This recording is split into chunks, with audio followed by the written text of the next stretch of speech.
Often half an hour EastEnders, but now Inside Out London with 3 surprising stories close to home. Hello and welcome. I'm Matthew Wright. You're watching the last in the current series of Inside Out. Here's what's coming up on our final show. The super cheap, super strength lager that's killing vulnerable drinkers. You do not drink that because you like the taste of it. You drink it because of the volume. 4 months on, how the gypsies of Slough are still picking up the pieces after a high-profile police raid. I mean, you just wake up with a bang and people screaming, don't move, and stuff like that. It was really terrifying for me. And the childhood obsession that's saving London's heritage. I get the old tat syndrome all the time. Cool, mate. What do you want that old crap for?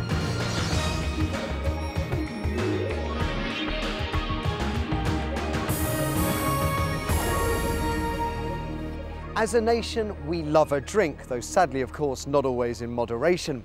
Binge drinking is never far from the headlines, but the latest concern is the sale of super strength lager and cider at super cheap prices to vulnerable drinkers.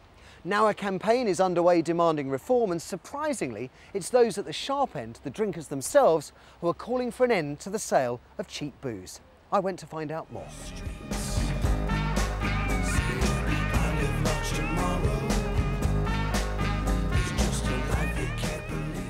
Super strength lager and cider. You probably associate it with teenagers who can't afford anything else, street drinkers and raging alcoholics, and one taste, and you can probably tell why. But now as the government meets with the drinks manufacturers to discuss curbing our binge drinking culture, some of those who consume high-strength, low-cost alcohol are hitting back at the tramp juice they say is killing them.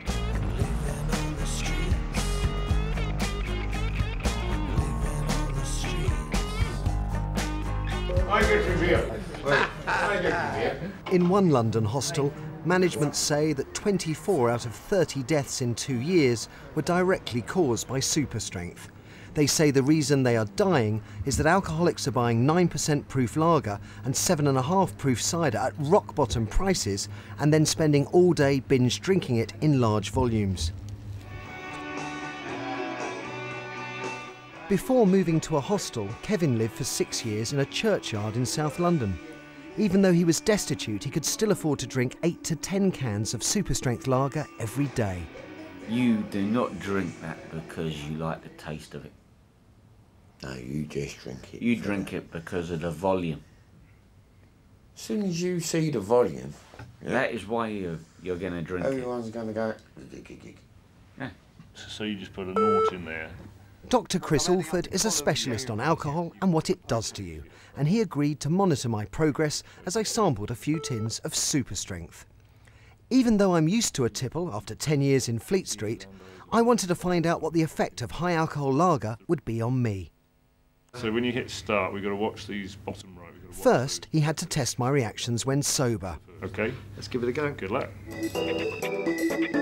So one of the skills here is to try and work out how you prioritise your tasks, of course, in order to get the best score overall. Sober, my score is 920. I'm proud to say, quite high. Gold medal performance. Later, I'll see how much my reactions have changed after 3 more tinnies. In the interests of science and Inside Out. Cheers. The reason alcoholics choose these brands of super strength is that they're easily available all day at just over £1 a can. It's hard to resist the temptation when they are very cleverly marketed through what's known as point-of-sale promotion. It's a multi-million-pound industry. They're sold in large amounts, in your face, mostly in local shops.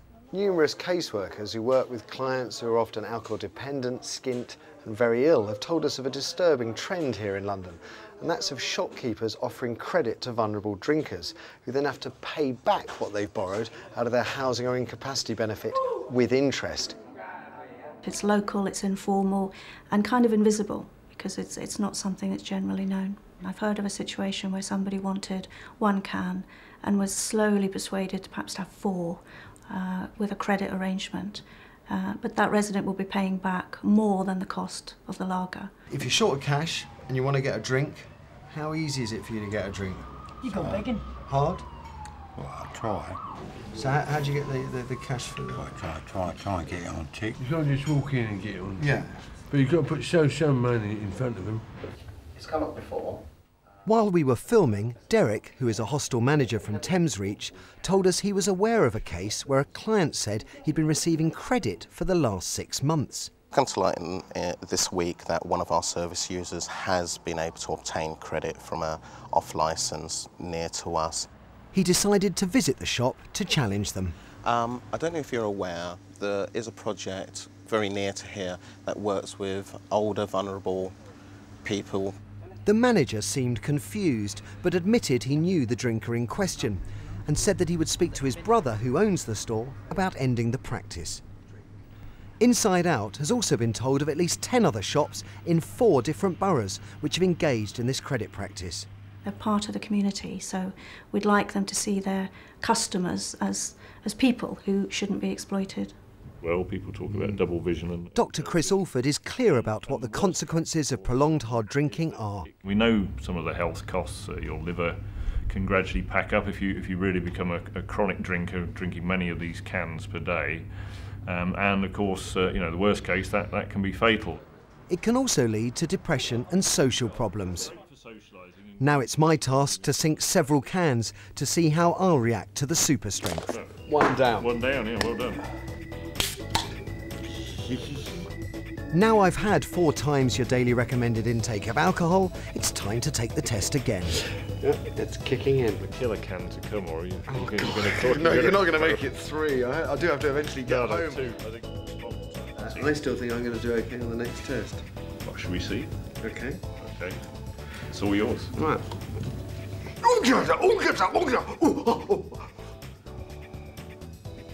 This is now a struggle. Okay.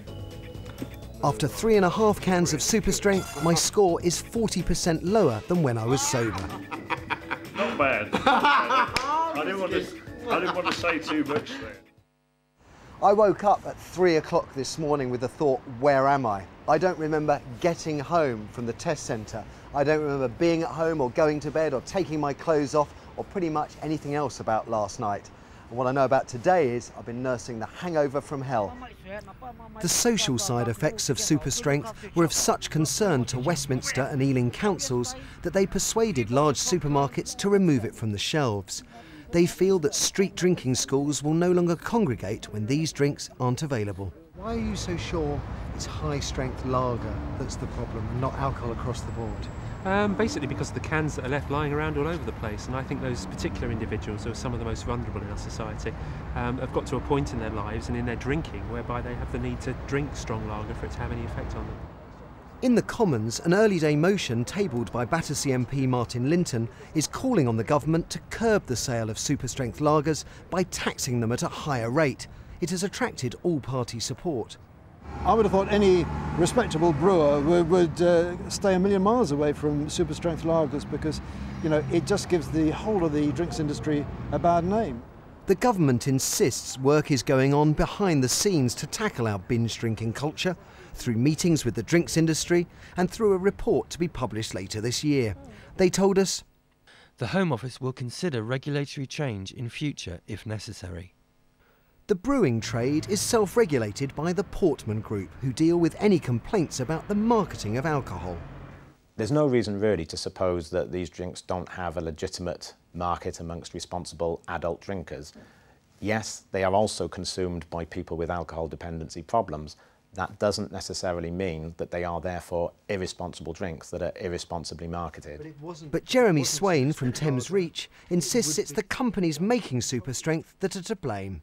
We're sitting in a hostel now where there's 4 people who are going to be dying probably in the next couple of months because of the impact on super strength lager on their lives and on their bodies.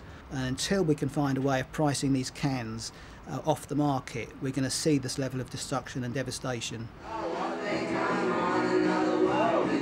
Even though the brewers insist that super strength is more widely consumed, it is the street drinkers themselves who are most at risk and who are most vocal about having the drinks removed from sale. I would like them to be banned. Total. It definitely don't happen. Because there's too much money. There's too much money to be made. What do you think of it?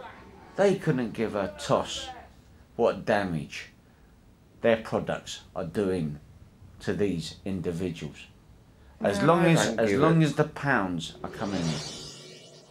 Still to come on tonight's show. One night after demolition had finished, I crawled over and heaved this out the rubble. Then it got caught, but it was going to be burnt on a huge fire the next day. The Aladdin's Cave, hoarding London's past.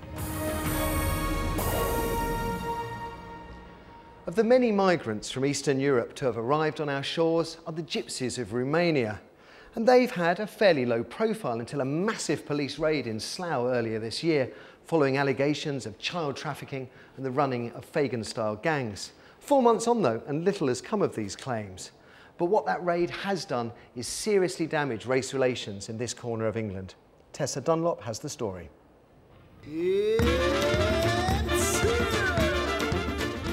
The streets of Slough are a snapshot of modern Britain. It has one of the most multi-ethnic populations in the country, second only to London in its diversity. A long way from their homeland, some Romanian gypsies have decided to settle in Slough, hardly a part of England renowned for its chocolate box qualities. So why have they come here? You know, I think I might know why. I've spent a lot of time in Romania and it's a country I've really grown to love. But I've never met any Romanian who has anything decent to say about their gypsy minority. So now they've moved here, what do the Roma get up to on a daily basis? And what kind of an impression are they making? If you see a gang of them, 20 or 30 of them, it's intimidatory, isn't it? I don't think you could trust them. They muck up the area. See, I want them all out, they're all thieves, get out of my country. Views like these are presumably what the gypsies were trying to get away from when they came here. But the Roma of Chalvy and Slough clearly have an image problem. Most of us knew little about them until Operation Caddy hit the news on January the 24th this year. It was no low-profile police raid, instead involving 400 officers, many in full riot gear, armed with battering rams targeting 17 homes, including this one, belonging to Marius Miculescu's family, where, despite the door being smashed down at 5 a.m, no one was arrested. They really went for it, didn't they? This is extraordinary. It was a very shocking moment for me. I mean, just wake up with a bang and people screaming, don't move, don't move. Didn't even explain what was going on. Put handcuffs on. And we just They put handcuffs on you? Yes. You're a school kid? Yeah. In the glare of the cameras, 10 children were forcibly taken away, generating lurid headlines about child trafficking and Fagin gangsters, confirming the worst possible stereotypes of gypsies among their neighbours in Chalvy. They do child trafficking. They're irritating. How do you know they do child trafficking? Yeah, because some of them got arrested. It's like prostitutes and that. It was on the news. It's because of drugs as well. So you believe it because it was on the news? Yeah, and I lived close to them and I saw the police outside and everything. I was wondering what was going on until I turned up the news and I saw them. But it wasn't quite like that. Almost immediately, 9 of the 10 children taken by the police were returned to the community, and there was never any suggestion of prostitution or drug dealing. A number of arrests were made for suspected benefit fraud and stolen goods, but many of the Roma feel the raid was out of all proportion with the relatively minor nature of such crimes. They feel victimised and are too scared to speak out. Marius is an exception. I'm not saying that gypsies are perfect. You do get some bad gypsies, but at the same time you do get some white people that do different stuff as well, some black people and some Asian people. But that doesn't mean that everybody does it.